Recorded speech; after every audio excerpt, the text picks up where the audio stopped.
So I installed a switch on top of my switch. How ironic. So a couple videos ago, I installed a Trinket M0 in another friend of mine's switch. And he actually sent me a Trinket for my switch. If you don't know what a Trinket is, I'll link that video in the description. But essentially what a Trinket does, for these V1 unpatched switches, you can install a chip that somehow does some magic to where you don't have to use an RCM loader or the little dongle thing that goes on the right side. But I noticed some issues after I installed my Trinket. The main issue I noticed, and you can correct me if I'm wrong, if there's a fix online, I just decided to go about it and try to fix it myself. The issue was, once I installed this Trinket, I could not dock the switch anymore. So I could play it in handheld mode, no problem. But once I put it into a dock, it would no longer dock to the TV. So Chase, being the man I am, I had to come up with a solution. Now, I am not an electronics guru by any means. I do not know how to design PCBs or anything like that,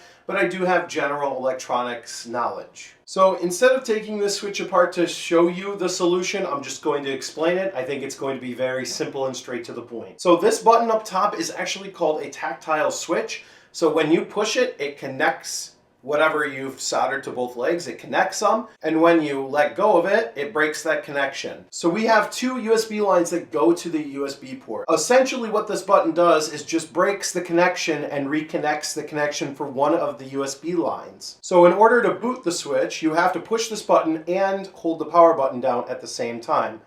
And as you can see, it is booting into H3kate. Now, I know adding a switch to the top of your switch might not be the most glamorous thing to do, especially my hack job. I think it brings a little bit of character to my switch. I am big into the homebrew scene. I love hacking game consoles for homebrew. It's probably one of my most favorite things to do. Especially with the M0 Trinket chip in this switch, you literally have the entire world at your fingertips with just being able to push two buttons and booting it up. But I did add one addition to this that I have to show you guys real quick. I added a tiny LED to it, and let's see, maybe you guys can see it. So it kind of glitches when it boots.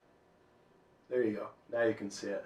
So real quick, I do want to demonstrate this working. So we push this button up here and the power button, and it will glitch, inject that payload, and then it's going to boot into H3kate. Now, I do have a dock right here, so let's go ahead and launch this up and connect it to the dock. And switch the input. Wait for it, wait for it. It should work, yes. Yes, it's working. Just to show you proof that it's still modded, we'll load this up, and we're in the homebrew launcher. As you can see, it's working just perfectly. So if you want to see a video on how I installed the Trinket M0 under the switch, the video will be right here on the screen. I will see you guys over there. You guys have a great day.